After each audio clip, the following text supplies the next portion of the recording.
Noite. Realmente o tema que nos propuseram não deixa de não concitar algum medo, mas só temos medo do que desconhecemos. É ou não é? Então eu acho que esta pergunta é uma pergunta muito pertinente. Médium é um bruxo? Vamos ver. Vamos ver. Eu recordo um episódio, já com vários anos, quando fui buscar água aqui para o centro, na altura da faturação, a menina que estava na caixa perguntou-me em que nome passa a fatura. Grupo de Estudos Espíritas Allan Kardec. E ela olhou para mim e disse, o senhor é bruxo? E eu disse-lhe, se calhar sou. Mas olha, não fique preocupada que não sou muito mau. E ela lá passou a fatura e eu veio embora. Porque é uma coisa que está arraigada à nossa doutrina porque carga d'água. Espiritismo, bruxaria, bruxaria, espiritismo. É uma coisa, é quase um ferrete que colocaram nesta doutrina que é maravilhosa e que não tem nada a ver com estas coisas, como ao longo de todo aquilo que vamos dizer, nós vamos ver. Mas afinal, o que é um bruxo? Temos que começar por algum lado. O que é um bruxo? Um bruxo é aquele que faz bruxarias. A lógica. Segundo, é a pessoa que pretende curar, sem nenhum diploma legal, nem conhecimentos de medicina científica, pode ser até o curandeiro. Em terceiro, é a pessoa que crê em artes ou ciências ocultas. Há sinónimos para esta palavra? Muitos. Abençoadeiro, benzedeiro, curandeiro, embruxador, enxota-diabos, esta está mesmo a condizer, feiticeiro, mágico, mago, mandingueiro e ocultista. Tudo isto fica no mesmo saco. Então, agora que já sabemos o que é o bruxo, vamos perceber o que é a bruxaria. Existem 3 pontos de vista para explicar este assunto, sobre o que é realmente a bruxaria. O primeiro ponto de vista é antropológico. E este palavrão quer dizer que é a história natural do homem, da criatura humana. E demonstra que bruxaria é sinónimo de feitiçaria. Depois temos, em segundo lugar, o conceito histórico, que através de documentação, escritos antigos, fala deste tipo de coisas. E em terceiro lugar, é o da bruxaria moderna, que defende esta questão, esta maneira de pensar e de estar, como uma forma de religião pagã, ou, no mínimo, neopagã. Na terminologia antropológica, os bruxos, ou as bruxas, diferem dos feiticeiros e das feiticeiras, porque não usam ferramentas físicas ou ações para amaldiçoar. Seu malefício é percebido como algo que se estende de alguma qualidade interna impalpável. É uma qualidade que não se vê. Ela está lá, mas não se vê. E podem até nem ter a consciência de o ser, bruxo ou bruxa. Além de que poderão, às vezes, até serem convencidos dessa sua natureza por sugestão dos outros. Ah, fulano assim, fulana assim. E passando de boca em boca, eles ficam convencidos que o são. Há uma enorme confusão entre bruxaria e magia. Bruxaria, que tem faculdades sobrenaturais de uma pessoa, que geralmente se utiliza de ritos mágicos com intenção maligna, chamada magia negra, que todos estamos completamente fartos de ouvir falar. Ou ainda, se eventualmente essa questão for de índole benigna, a chamada magia branca. É também utilizada como sinónimo de curandeirismo e prática oracular, bem como, já dissemos, de feitiçaria. Magia antigamente chamada de grande ciência sagrada pelos magos, porque isto é uma coisa muito velha. É uma coisa que vem já do tempo da grande civilização caldeia, na cidade de Ur, onde hoje é a Pérsia. Já nessa altura já havia os grandes magos da caldeia. Fala-se até que os reis que vieram trazer os presentes a Jesus no seu nascimento eram magos precisamente dessa cidade da caldeia. É uma ciência oculta, que estuda os segredos da natureza e a relação que depois pode existir entre esses segredos da natureza e a própria criatura humana, o homem, criando um conjunto de teorias e práticas que visam o desenvolvimento integral dessas tais faculdades internas espirituais e ocultas do homem, até que este tenha o domínio total sobre si mesmo e sobre a natureza. Vocês acham que alguém pode ter domínio total sobre a natureza? Não. Sabemos que não. E é aqui que realmente incide a nossa necessidade de conhecer.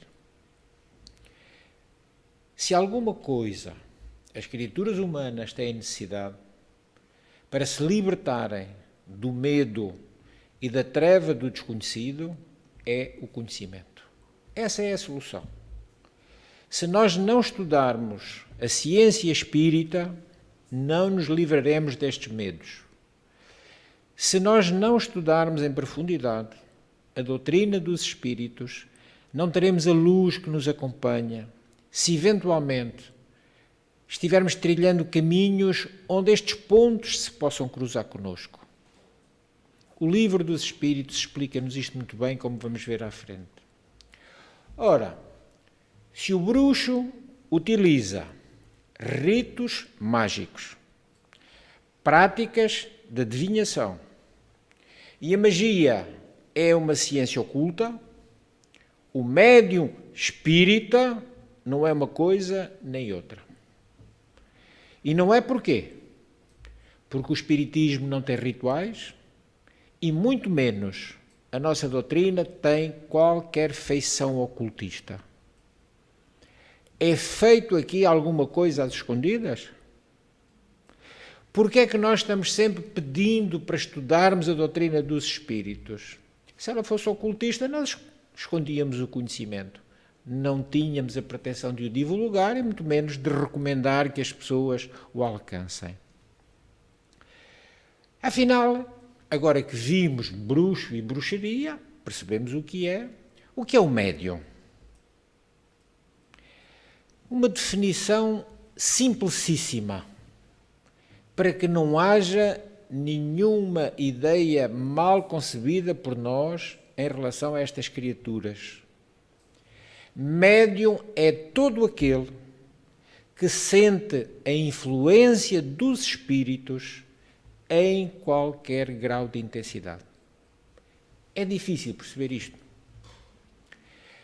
Como é que eu, às vezes, vou perguntar a alguém se sou médium? Quem é que sabe se é médium? Eu sinto os espíritos, sou médium. Não sinto, não sou. Tenho necessidade de perguntar a alguém? Não. Vejo, ouço, sinto os espíritos, sou médium. Não. Nem vejo, nem ouço, nem sinto. Embora intuição todos temos. Não há ninguém que não tenha de vez em quando uma intuição qualquer. E isso já é uma característica mediúnica, só que é a mediunidade pouco ostensiva. Mais ostensiva é aquele que vê, que ouve, que sente. Portanto, esta faculdade que é inerente ao homem, encontramos no Livro dos Médiuns, no capítulo 14, dizer que, sendo uma característica humana, não é um exclusivo do espiritismo. Eu não sou médium porque sou espírita. Não, eu sou médium porque sinto os espíritos. Eu posso estar na Igreja Católica, posso estar no Islamismo, posso até ser ateu, não ter religião nenhuma, nem sequer acreditar em Deus e sentir os espíritos.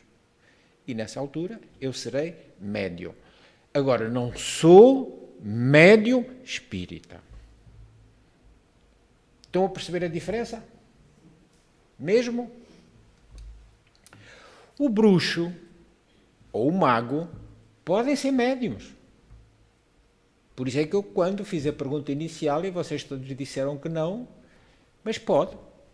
Ele pode ter esta capacidade de sentir ou pressentir os espíritos. Só que, repetimos, não são espíritas. E não são porque não seguem a doutrina. Que doutrina? A doutrina codificada por Allan Kardec. Doutrina que é dos homens.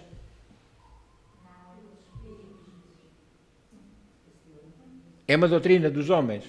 Não. Se fosse, não era a doutrina dos espíritos, nem era o espiritismo. Seria o hominismo ou seria outra coisa qualquer. Agora, sendo dos espíritos, são eles. Não é nenhuma criatura humana. Kardec não é o fundador do espiritismo, é o codificador, que é uma diferença muito grande. Inclusivamente, no seu próprio túmulo, está lá algo, não sei porque nunca foi corrigido, respeitamos, está lá Allan Kardec, fondateur do espiritismo, fundador do espiritismo. Não é, o fundador do espiritismo são os espíritos. Ele codificou. Podem agora, ou podemos agora, responder à pergunta inicial, que é o título da palestra. O médium é um bruxo? Até pode ser, como já vimos. Porém, repetimos, como não segue os preceitos doutrinários do espiritismo, não é um médium espírita. Médium espírita, agora, esse sim, não é um bruxo nem um mago. Não utiliza rituais, não pode, a nossa doutrina não os tem. Não utiliza utensílios, aquelas coisas que as pessoas às vezes dão muito crédito, uma espécie de talismãs, que lhe sirvam precisamente para isso, de talismã. Não pode ter práticas cabalísticas. E então, o que pensarmos? O que é que devemos pensar do efeito dos talismãs ou desses símbolos cabalísticos? Vamos ver o que dizem os espíritos. Não é uma afirmação nossa, é dos espíritos. Pergunta 553 do Livro dos Espíritos. Olhem a resposta.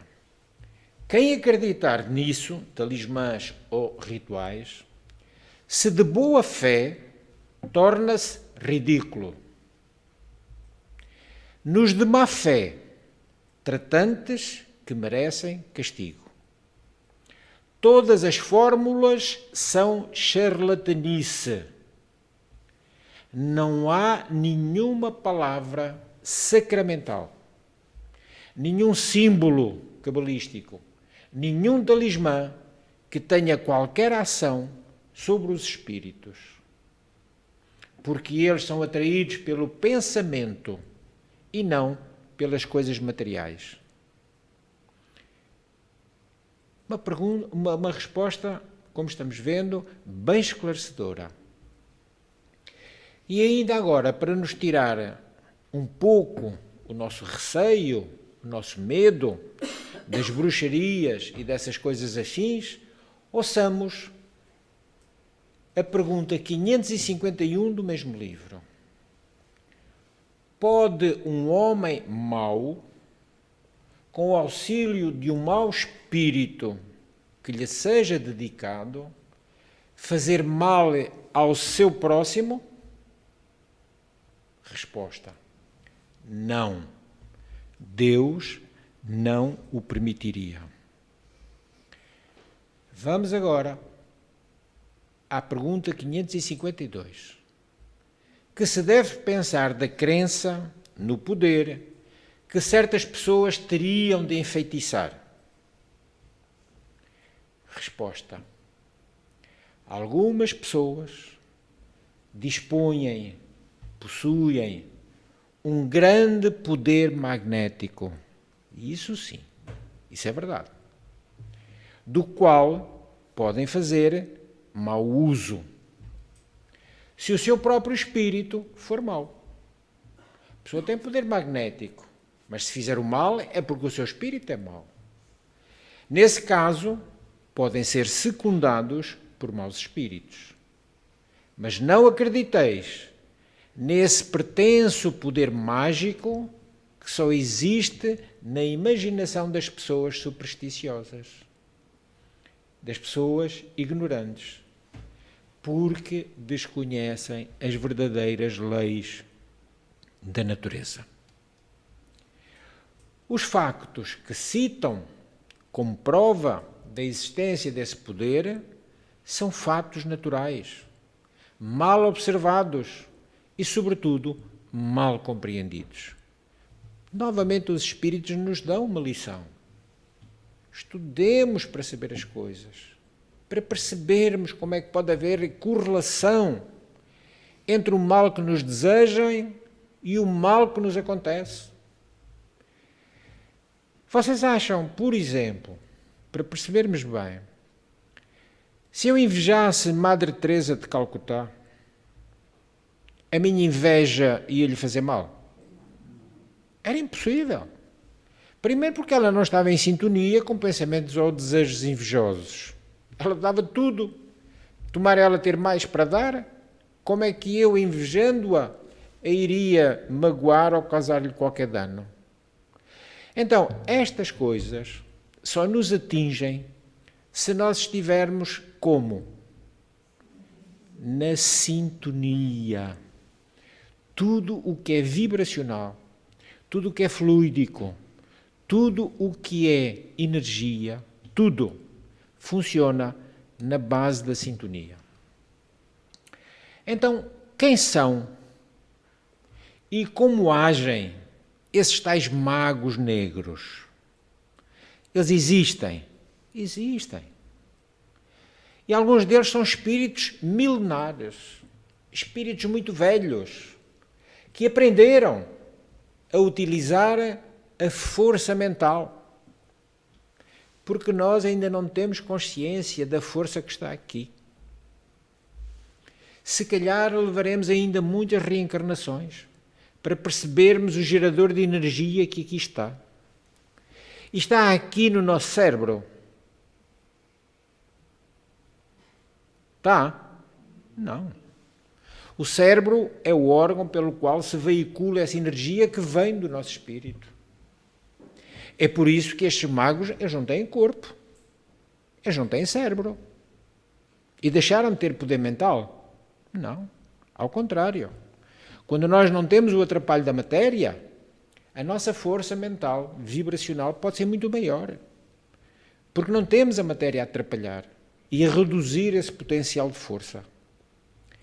Então eles aprenderam a utilizar essa força mental e detêm já algum poder sobre os elementos da natureza e os próprios seres elementais. Mas falarmos de seres elementais é deixarmos por uma palestra completa ou até um seminário, porque é algo tão curioso e tão desconhecido de nós, os seres elementais da natureza. Jesus sabia bem como eles eram, quem eles eram e como atuar sobre eles. Ora, estes magos, em algum momento da sua trajetória evolutiva, porque todos a temos, todos estamos em evolução, ou não? Todos nós, espíritos, estamos em evolução. Lentamente, alguns, outros mais depressa, mas todos estamos. Porque nós temos que prestar contas e somos atingidos pela própria lei de evolução, que é uma lei de Deus. Eles, nessa trajetória, nesse caminho de evolução, passaram a utilizar o seu conhecimento em benefício próprio. E aí começaram a cometer um grave erro. Porque além de quererem tirar benefício disso, ainda tinham formas, muitas vezes, antiéticas. O que os caracteriza como opositores da política divina do Cristo Jesus. Não há médiuns que se servem da sua mediunidade encarnados para conquistarem fortuna. Há muitos. Agora, cabe a cada um discernir se é esse tipo de mediunidade que pretende seguir ou pedir ajuda, ou se, ao contrário, quer ir em busca de uma mediunidade orientada pelo amor, pelo desejo fraterno de servir, pelo desejo apenas e só de ajudar. Cabe a cada um escolher. Ora, estes magos da antiguidade foram grandes iniciados em antigos templos, tanto do Egito, da Babilónia e de outras culturas até hoje já extintas. No mundo espiritual, eles continuam com os seus projetos antigos de oposição à política do amai-vos uns aos outros, como o Cristo Jesus ensinou. Então, e depois disto, existe realmente feitiçaria? Ela tem poder? A feitiçaria existe e é uma forma degenerada da antiga prática da magia. É a força que está ligada, muito ligada, à mente das pessoas a quem ela se dirige. Se eu acredito nestas coisas, se eu ando a sintonizar com coisas menos boas, alguém que me deseja o mal, ele vem direitinho ter comigo. Porque eu estou em sintonia, eu estou em atração, é a lei da atração e repulsão. Como eu estou em atração, ela atinge-me.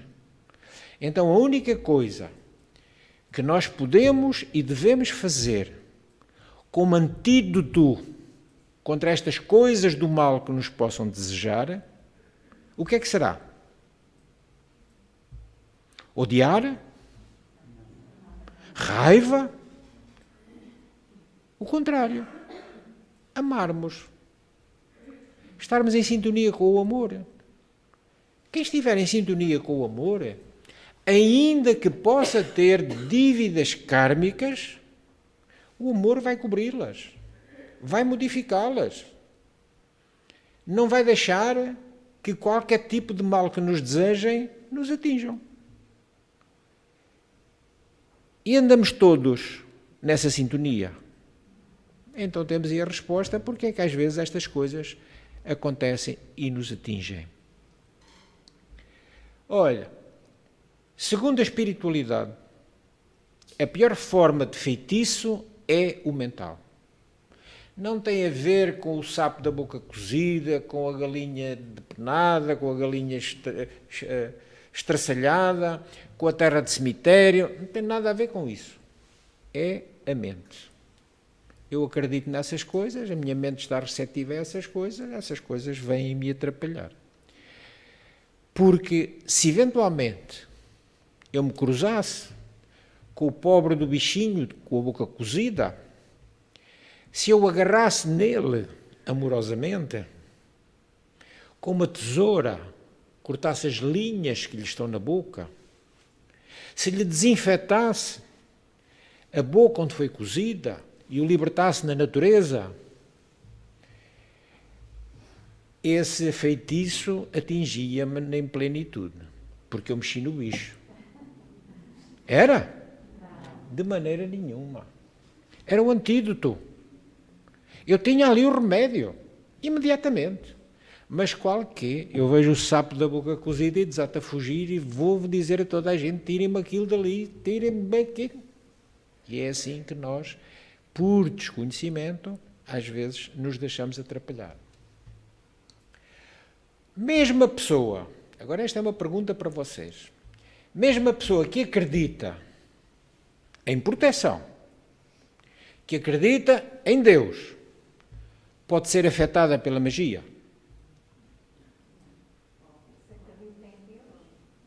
Pode, pode sim. Porque há uma diferença enorme entre acreditar que se está sob a proteção divina, e ter uma vida coerente com essa crença.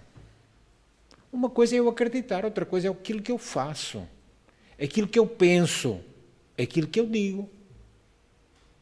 Que me importa eu acreditar muito em Deus, se eu depois na vida do dia a dia não demonstro essa crença, nem sigo os preceitos das leis divinas. Então pode acontecer que um atrapalho qualquer me atinja. São Tiago, o apóstolo, dá-nos uma frase simples que nos faz perceber isto. A fé sem obras é morta. Eu tenho muita fé em Deus, mas não faço nada. Não faço nada por ninguém, às vezes nem faço nada por mim. Como é que eu fico à espera que essa proteção me acompanhe? Portanto, não nos basta ter uma crença, uma religião, e não termos um padrão de vida, não termos uma vivência coerente com aquilo que dizemos acreditar. Porque é o que acontece muito. É nós batermos com a mão no peito diante de qualquer atividade religiosa e sim nas portas dos templos ou da casa espírita esquecemos tudo no mesmo minuto. Nesse sentido, nossas crenças pessoais e nossa fé não farão nenhuma diferença qualitativa em termos espirituais. Uma coisa é o que eu digo, outra coisa é o que eu faço. Em que nível é que as magias ocorrem? Outra pergunta. Primeiro, já falámos, temos a magia mental. Tudo começa na nossa mente. Porque ela é a base. Ela é a arquitetura de todas as outras formas de magia. Primeiro, tudo começa na mente. Só depois é que essa magia se pode materializar. Como uma magia verbal, palavras, através das palavras que preferimos como conteúdo destrutivo. Deus queira que chegues ali e partas uma perna. Havias de cair de escadote abaixo.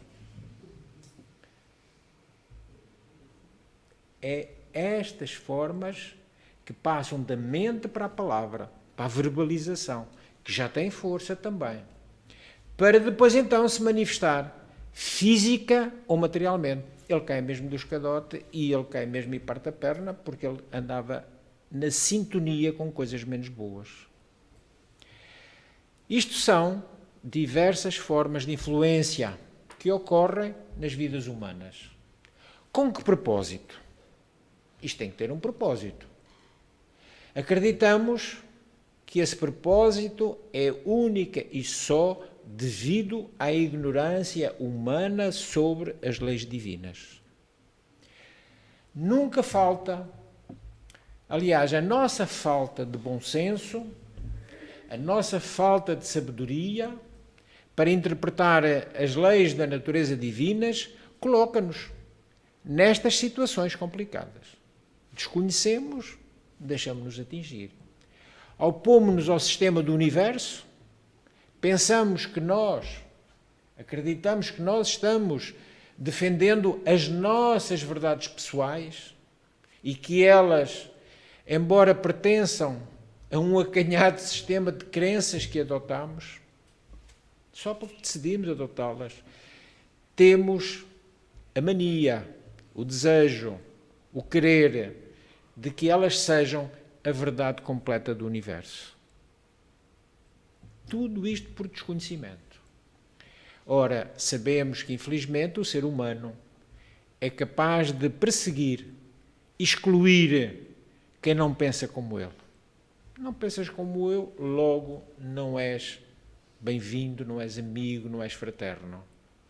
E depois ainda pior, somos capazes de arquitetar planos de destruição que prejudicam o próximo, porque não compreende, essas pessoas que assim pensam e agem, não compreendem a grande lei da vida na sua totalidade.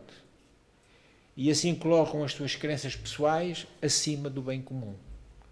Quando um dia nós percebermos todos de que as leis divinas são para cumprir, todas estas coisas desaparecerão do próprio universo. Deixará de haver o mal. E para terminarmos, uma questão também pertinente. Jesus foi um médium? Não tenhamos dúvidas. Foi e é. Como nunca neste mundo de Deus houve outro, sequer parecido. E Jesus foi um feiticeiro? De maneira nenhuma. Jesus fazia milagres? Também não. Os espíritos, a espiritualidade superior, ensinam-nos que Jesus é o único modelo e guia da humanidade. E como tal, conhecia e conhece as leis divinas. Conhecia e conhece todas as leis da natureza, como nenhum outro ser humano. E era com essa total sabedoria que ele naturalmente manipulou essas leis da natureza e os fluidos da natureza, que equivale a dizer as energias da natureza. Ora, para quem não conhece estas leis, estes feitos de Jesus poderão parecer milagrosos. Mas para quem estude afincadamente as leis naturais, estas ações de Jesus são perfeitamente compreensíveis e cabem dentro das possibilidades que ele tem de as poder fazer.